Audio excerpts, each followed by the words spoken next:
جو ہے وہ بنو امیہ کی طرف سے صحابی رسول حضرت نعمان بن بشیر رضی اللہ تبارک و تعالی عنہ جو ہے وہ کوفہ کے گورنر تھے. آپ نے زمین کوفہ پہ قدم رکھا, لوگوں نے استقبال کیا. 3 روایت ملتی ہے. حضرت امام مسلم جب پہنچے تو آپ حضرت مسلم ابن اوسجا کے گھر اترے, بعض کہتے ہیں مختار کے گھر اترے, بعض کہتے ہیں جناب ہانی کے گھر قیام کیا. بہرحال جو بھی ہے, روایت کربلا کی اتنی زیادہ ہے, بہت اس میں غور کرنے کے بعد آدمی جو ہے وہ یعنی کہ اس میں کچھ تطبیق کر پاتا ہے, اس کو جو ہے جوڑ پاتا ہے. لیکن میری طبیعت یہ ہے کہ جتنی روایتیں میں دیکھتا ہوں ہر سال الگ الگ روایتیں آپ کے سامنے پیش کر دیتا ہوں. آپ کا ذوق جس کی طرف رہنمائی کرے آپ اس کو قبول کر لیں, اس لیے روایات تاریخی ہیں. تو بہرحال امام مسلم رضی اللہ تعالیٰ عنہ جو ہے وہ حضرت مسلم ابن اوسجا یا جناب ہانی کے گھر آپ نے قیام فرمایا. اور جب آپ وہاں پر مقیم ہوئے تو ایک روایت کے مطابق 12,000 کوفی آپ کے ہاتھ میں مسلمان ہوئے. بعض لوگ کہتے ہیں 40,000 آپ کے ہاتھ پر 12,000 لوگوں نے بیعت کی امام حسین کے نام پر. حضرت امام مسلم کے ہاتھ پر 12,000 لوگوں نے بیعت کی. بعض کہتے ہیں 40,000 نے بیعت کی, بعض لوگوں نے کہا 70,000 نے بیعت کی, بعض نے کہا 50,000 نے بیعت کی. کتنے لوگوں نے کی؟ بہرحال ایک دن میں اتنے لوگوں نے بیعت کی. امام مسلم نے دیکھا یہاں دعوت, وہاں بلانا, یہاں اور ایسا احترام, وہ تعظیم. امام مسلم سوچ رہے تھے یہ میرا اتنا احترام کرتے ہیں, امام پاک کا کتنا احترام کریں گے. امام پاک نے اسی دن جو ہے خط لکھا, امام میرے ہاتھ پر 50,000 لوگ بیعت کر چکے آپ کے نام پر, آپ جتنی جلدی ہو تشریف لائیں. کوفے کے حالات بڑے سازگار ہیں. اور آپ یہ خط لکھنے کے بعد ادھر قاصد روانہ ہوا, ادھر کوفہ کے حالات خراب ہو گئے. حضرت نعمان بن بشیر جو ہے بہت نرمی سے کام لے رہے تھے, اس لیے کہ اہل بیت کا معاملہ تھا. گورنر ہو کر بھی آپ جو ہے وہ بیچ میں مداخلت نہیں کرتے تھے. کسی بدبخت نے یزید کو خط لکھا حالات پر, یزید کے پاس خط پہنچا, امام مسلم امام حسین کے نائب بن کر کوفہ آ گئے ہیں, لوگ ان کے ہاتھ پر بیعت کر رہے ہیں, اور تم جلدی سے جلدی کسی سخت آدمی کو بھیجو. تو اس کا ایک دوست تھا جو اس کے ہر سیاہ و سفید کا معتمد تھا, اس کا نام سرجون تھا. یہ نام آپ یاد رکھیں, ہو سکتا ہے آگے کام آئے گا. سرجون تھا, اور بعض لوگوں نے لکھا یہ یہودی تھا. سرجون جو تھا یہ یہودی تھا. اس سرجون نے اس کو کہا کہ اس معاملے میں سب سے سخت اگر کوئی ہوگا تو وہ عبید اللہ ابن زیاد ہوگا. عبید اللہ ابن زیاد جو ہے وہ اس وقت کوفہ میں نہیں تھا, لیکن جو ہے باضابطہ طور پر اس کو جو ہے وہ اس کی سیٹ کو چھوڑ کر اس کا بصرہ کا علاقہ چھڑوا کر کے اس کو جو ہے عبید اللہ ابن زیاد کو کوفہ منتقل کرنے کی بات کی گئی. تیز رفتار قاصد دوڑایا گیا. عبید اللہ ابن زیاد, یاد رکھیں یہ بات اچھی طرح سے, اہل بیت سے دشمنی کافر بھی اگر ہے لیکن حلالی ہے تو وہ نہیں کر سکتا. دشمنی اگر حلالی ہے اور کافر, ہر کافر جو ہے وہ دشمن اہل بیت نہیں ہوتا. بہت سارے مجھے پتا چلا ہے کہ مسلمانوں کے علاوہ کچھ غیر مسلم بھی ہماری اس محرم شریف کی محفل میں ذکر حسین سننے کے لیے آتے ہیں. وہ مجھ سے ملتے ہیں روزانہ, کم و بیش ان سے میری ملاقات ہوتی ہے. یعنی امام حسین سے محبت صرف کلمہ پڑھنے والوں کو نہیں ہے, بلکہ جو کلمہ نہیں پڑھتے ان کے دلوں میں بھی محبت ہے.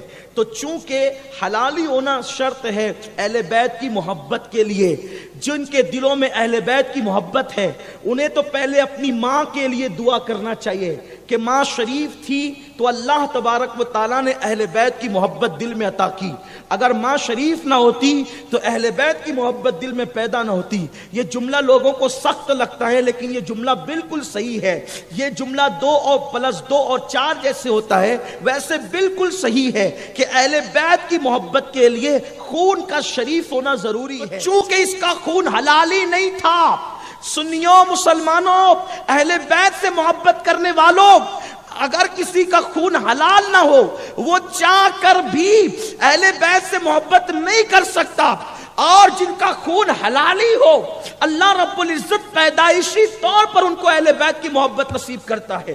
یہ جو آتے ہو نا روزانہ بیٹھتے ہو نا، ایک ایک چیز دل میں بساتے ہو، دل میں بٹھاتے ہو، سر آنکھوں پہ رکھتے ہو، یا حسین حق حسین، یا علی مولا علی، کہ یہ جو نعرے لگاتے ہو، شربت تقسیم کرتے ہو، قرآن خوانیاں کر رہے ہو، تمہارے گھروں میں جو ماحول بن رہا ہے اسلامی، یہ سب اہل بیت کی محبت کی خیرات ہے، اور انشاءاللہ صحابہ کی محبت کے ساتھ یہ سوگات آگے بڑھتی رہے گی، اور انشاءاللہ یہ ماحول آگے بڑھتا رہے گا۔ تو عبید اللہ ابن زیاد بانی فساد بدنہاد، وہ پلید ابن پلید، وہ فتین ابن فتین، وہ رزیل ابن رزیل، وہ ذلیل ابن ذلیل، وہ عبید اللہ ابن زیاد، اس کو سرجون کے کہنے پہ کوفہ بھیجا گیا، وہ چہرے پہ رومال ڈال کر، چہرہ چھپا کر جو ہے وہ داخل ہوا کوفہ کے اندر۔ جن کی عزتیں نہیں ہوتی وہ چہرے چھپا کر شام کے اندھیرے میں آتے ہیں شہروں کے اندر۔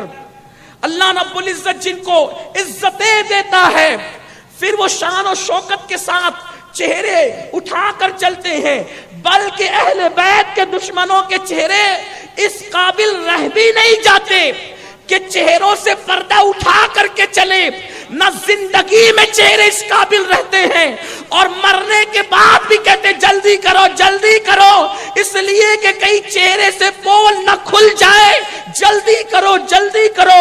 تو کفن میں بھی چہرے بتائے نہیں جاتے دشمنان اہل بیت کے، لیکن خدا کی عزت کی قسم جن کے دلوں میں اہل بیت کی محبت ہوتی ہے، اگر رنگ کالا ہے تو بھی چہرہ دنیا میں بھی چمکتا ہے، اور جنازے میں بھی چمکتا ہے، اور قبر میں بھی چمکتا ہے، اور میدان محشر میں اہل بیت سے محبت کرنے والے یوں پہچانے جائیں گے کہ ان کے چہرے 14ویں رات کے چاند کی طرح چمکتے ہوں گے۔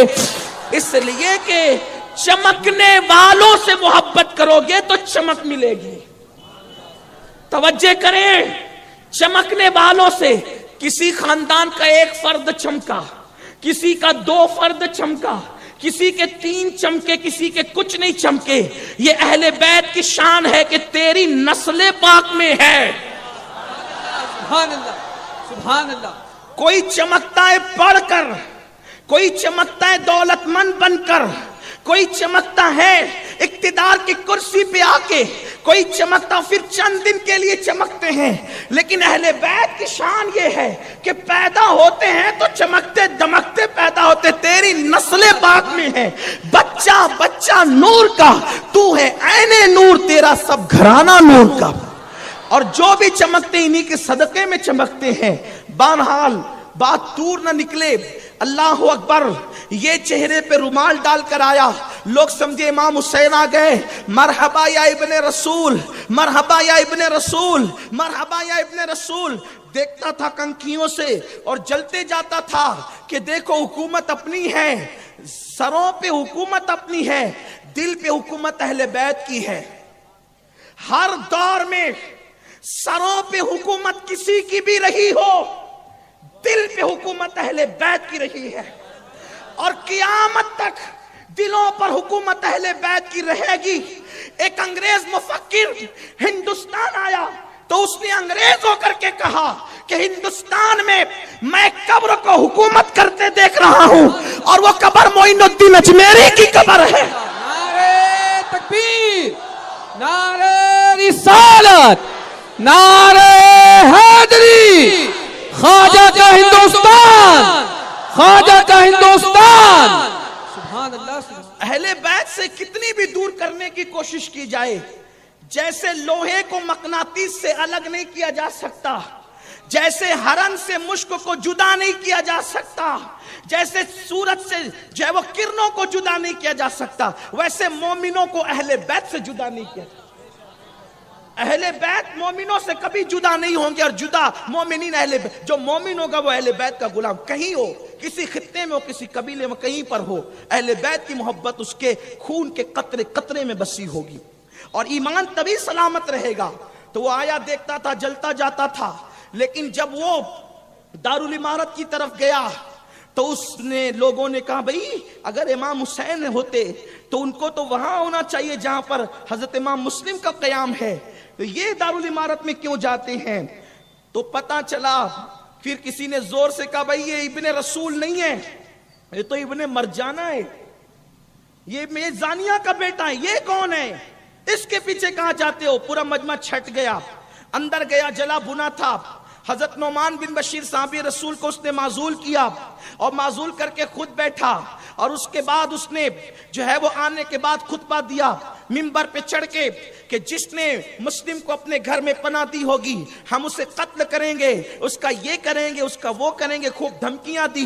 اور دھمکیاں دینے کے بعد جب پتہ چلا، المختصر جب پتہ چلا، تفصیل بہت ہے، المختصر جب پتہ چلا کہ حضرت ہانی کے گھر میں موجود ہے، اس نے ہانی کو بلوایا، حضرت ہانی تشریف لائے تو اس نے حضرت ہانی کو اس نے سلام کیا، اور آپ نے بھی اس کو سلام کیا تو جواب بھی نہیں دیا۔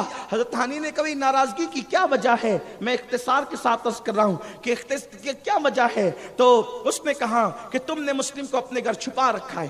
کہا میرے گھر میں مسلم کو کیسے جانتا ہوں، کہاں ہے میرے گھر، کیسے ہے؟ تو ایک جاسوس کے ذریعے سے اس کو پتا چلا تھا، وہ بڑی تفصیل ہے، آپ سنتے رہتے ہیں، آپ اس کو کہیں اور بھی سن سکتے ہیں، کتابوں میں بھی پڑھ سکتے ہیں۔ ایک جاسوس کے ذریعے سے پتا چلا تھا، 3000 روپیہ اس کو دے کر کے جاسوس کو پیچھے لگایا تھا، اس کو کہا نکل کر آ۔ تو جب آیا تو ہانی کے گھر میں وہ جاسوس بار بار آ چکا تھا، اور وہ اپنے آپ کو اہل بیت کا محب ظاہر کرتا، لیکن وہ محب نہیں تھا، بلکہ وہ کون تھا؟ وہ جاسوس تھا۔ وہ بدبخت نے کہا کہ آپ کے گھر میں نہیں ہے مسلم؟ حضرت امام مسلم کی بات جب ہوئی تو ہانی نے کہا بدبخت، ظالم، فاسق و فاجر، تو اہل بیت کا دشمن، مخبری کرتا ہے اہل بیت کے خلاف۔ وہیں پر جو وہ تو میں شروع ہوئی۔ یہ بات حضرت امام مسلم کو پتا چلی کہ حضرت ہانی کو قید کر لیا گیا، تو آپ جو ہے باہر نکل آئے، اور آپ کے ساتھ کوفہ کے تقریباً 40,000 لوگ جمع ہو گئے، لیکن آپ نے حملے کا حکم نہیں دیا، کیونکہ اہل بیت امن پسند، محبت بانٹنے والے۔ ابھی کیوں لڑے جب تک کہ زبان سے، گفتگو سے کام ہو سکتا ہے، لڑائی جھگڑا نہیں۔ تو آپ نے حملہ نہیں کیا۔ اس نے ابن زیاد بدنہاد نے یہ ہوشیاری کی کہ قاضی شریح سے کہا کہ آپ جا کے کہہ دیں کہ ہم نے صرف بات کرنے کے لیے ہانی کو بلایا ہے، اور وہ گفتگو ہو رہی ہے، گفتگو ہوگی تو ہم چھوڑ دیں گے۔ اور پھر کیا ہوا؟ جتنے قبیلے کے لوگ وہاں موجود تھے سب لوگوں کو کہا کہ اپنے اپنے قبیلے کو جا کر کے کہہ دو کہ وہ مسلم کا ساتھ چھوڑ دے۔ اور پھر کوفیوں کی وفا قیامت تک کے لوگوں کو یاد رہے گی، جب اپنے اپنے قبیلے کے سردار نے کہا کہ مسلم کا ساتھ چھوڑ دو، تو امام مسلم کے ساتھ جو 40,000 کا لشکر تھا وہ ایک ایک کر کے سب ساتھ چھوڑ گئے، حتیٰ کہ امام مسلم کے ساتھ صرف 500 لوگ بچے۔ کہاں 40,000 اور کہاں صرف 500 لوگ، 500 لوگ صرف بچے۔ اور وہ 500 لوگ بھی جب مغرب کا وقت آیا تو امام مسلم کے ساتھ مسجد میں داخل ہوئے، آپ نے نماز پڑھانے کے لیے اللہ اکبر کہی، 500 لوگ پیچھے کھڑے ہوئے تھے۔ جب سلام پھیرا ایک بھی آپ کے پیچھے موجود نہ تھا۔ یہ کوفیوں کی داستان ہے، ان کے بے وفائی کی داستان ہے۔ دراصل بات یہ تھی، اگر وہ سچے اہل بیت کے محب ہوتے تو وہ شاید ایسا نہ کرتے۔ اور یاد رکھنا، بے وفائی کرنے والا بے وفائی کر کے بھی بہت دن تک اپنی زندگی کو بچا کر کے نہیں رکھ سکتا، لیکن جو بے وفائی کا داغ اس کے وجود پہ لگتا ہے وہ کبھی دھلا نہیں جاتا۔ کوفیوں کو آج تک کوئی اچھے نام سے یاد نہیں کرتا، کوفہ کا نام آتا ہے تو بے وفائی فوری طور پر یاد آ جاتی ہے۔ حالانکہ وہ شہر ایک دور تھا کہ اس میں کثرت سے اصحاب رسول بستے تھے، آج بھی بڑی تعداد میں اصحاب رسول کے مزارات اس مبارک شہر میں موجود ہے، لیکن وہ کیسی بے وفا قوم تھی۔ امام مسلم نے مغرب کی نماز پڑھی اور دیکھا کہ سب غائب ہے، باہر نکلے، ادھر ادھر دیکھا، سارے کوفہ والوں کے دروازے بند تھے، کسی کا دروازہ کھلا نہیں تھا۔ ہائے اہل بیت کی مظلومیت! بلایا خط لکھ کر ایک دن میں 40,000 یا 12,000 یا 50,000 یا 70,000 لوگوں نے بیعت کی اور سب ساتھ چھوڑ گئے چند گھنٹوں میں۔ یاد رکھنا مسلمانوں، اگر کسی سے محبت کرو تو محبت میں وفا ہو، اگر بے وفائی ہو تو نہ یہاں عزت ہے نہ وہاں عزت ہے۔ اس لیے اپنے اندر وفا بھی پیدا کرو، رشتوں میں وفا، دوستی میں وفا، بیوی کے ساتھ وفا، رشتہ داروں کے ساتھ وفا، ہر ایک کے ساتھ وفا۔ میرا ایک جملہ یاد رکھنا، جانور پالو